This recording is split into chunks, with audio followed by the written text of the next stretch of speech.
Hey, what's up? I know it's weird. We aren't in culture shock and we're not in our apartment. We're on the road today. We're doing something a little different. We're going to be doing our Wednesday show.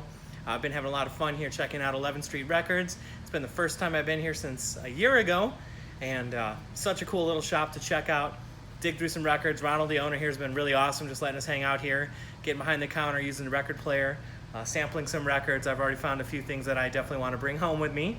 That's what happens when you go to a cool independent record store and you find some different things on the road. Every region has some different things. What's really unique about this place is they also have a recording studio here. And I just found out that the last Killers album was recorded here. So amazing. So a lot of cool history here in Las Vegas. We've been checking it out. We're actually on the road for a trade show. This is our first vinyl happy hour we're doing from a different location, which might happen again. You never know. But I think we're all set to get going. I've got a great drink. We've been having some drinks here, of course. Las Vegas, very famous for that. And so cool down here on Fremont Street to check out some of the other shops. And of course, this record store. They're right across the street from a cool bookshop too. And a great little bar next door. So it's a cool thing. So let's get going, guys. Welcome to our Vinyl Happy Hour. I'm Skylar from Culture Shock Clothing and Records in Rockford, Illinois. Every week we like to feature a few different records from various new artists to some classic old things, and I already found a holy grail here in this record shop too I'm going to be showing off. And of course we're in Vegas, and I do have a drink every week for Vinyl Happy Hour. We were over here at the Atomic Bar right next door, and they have a great cocktail there, the Hunter S. Mash. Evidently Hunter S. Thompson loved to hang out there, and he was there pounding Old Crow all night long, I guess, when he would hang out there. This is a Kentucky bourbon, and it's harvested by the Jim Beam Company. So it's a big, it's not really that rare, but what's cool is that they have their own cocktail, and it's a spot where Hunter S. would hang out. So cheers. Lauren's here, of course, with me in Las Vegas, and she's behind the cameras. Please drop any comments, any questions you have, anything else you'd like to say about Las Vegas or any of the records we're mentioning tonight, too. First one, I'm just going to show off real quick since we are here at 11th Street Records. This is the Killers album that was recorded here. They got some shout out to those guys here. So that's really cool. They also do some other local punk bands, rock bands, other things. What's the next one coming out here? We just finished a record by Dark Black. Dark Black. So definitely going to want to check that out too. It's cool to see, how every record store, and that's what's so cool about independent record stores, they have their own vibe, their own feel, just based on kind of the region or the owner. I've never been to a record store, I don't think, that had a recording studio right here connected to it, so that's pretty cool. One record I did find digging through here was the Gaslamp Killer Breakthrough album. This guy's really cool. We saw him last year actually open up for Run the Jewels. Crazy cool DJ, all sorts of crazy samples and weirdness, anything from Nintendo sounds to old school jazz and things like that, sampled and looped. He has a couple guest artists on the album.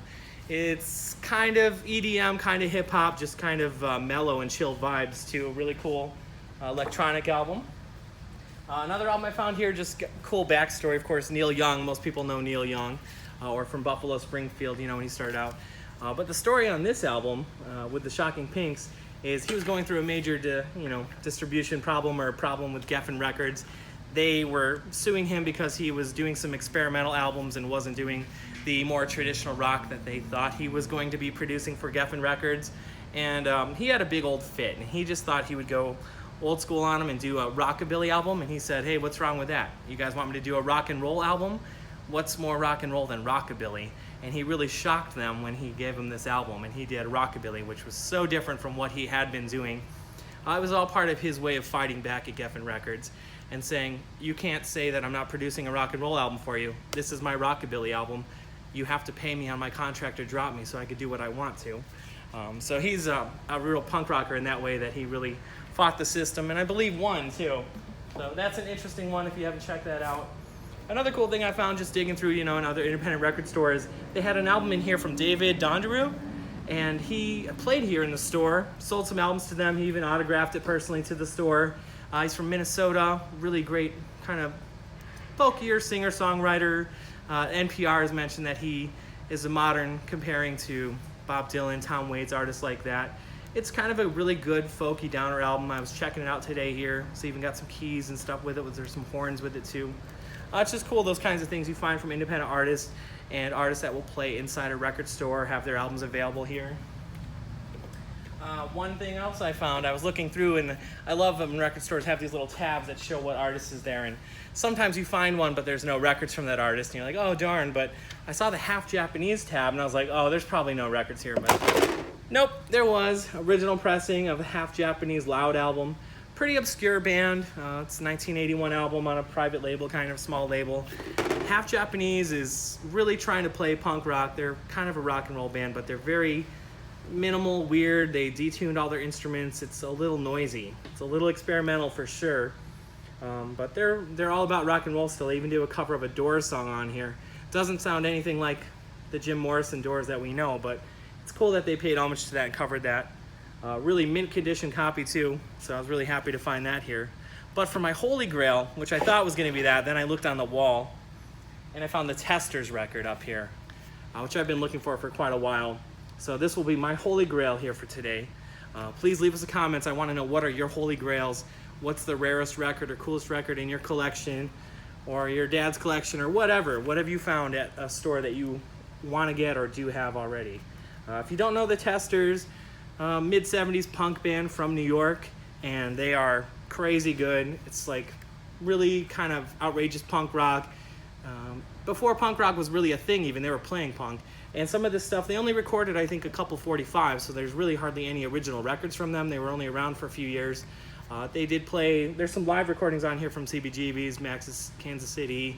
They played with Velvet Underground, Stooges, things like that. Sonny Vincent, I think, the singer and songwriter, played with all sorts of different artists. He even had the guitarist from Charles Manson in one formation of his band, and people from Velvet Underground. Oh, and the drummer from the Stooges was in the band too. It's just a really good punk rock album, good New York vibe to it. They broke up after a few years, but got back together here a few years ago and recorded some new songs. But this is a really cool compilation, so you don't have to go around collecting all the 45s and bootlegs and things like that. It's a double LP of all their performances, so I was really happy to find a holy grail on the wall in here today. So that'll be coming home with me for sure. Just reminding you to check out your independent record stores.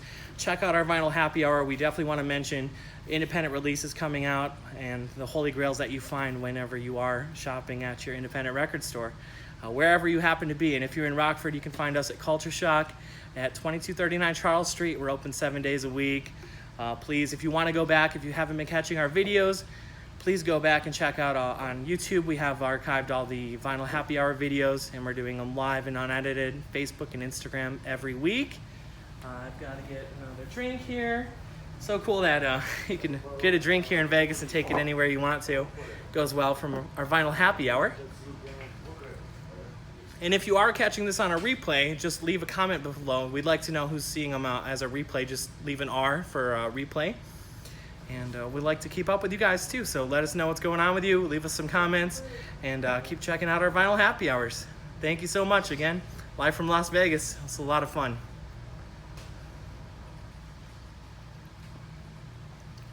Whew. Good cold drink on a 110-degree day.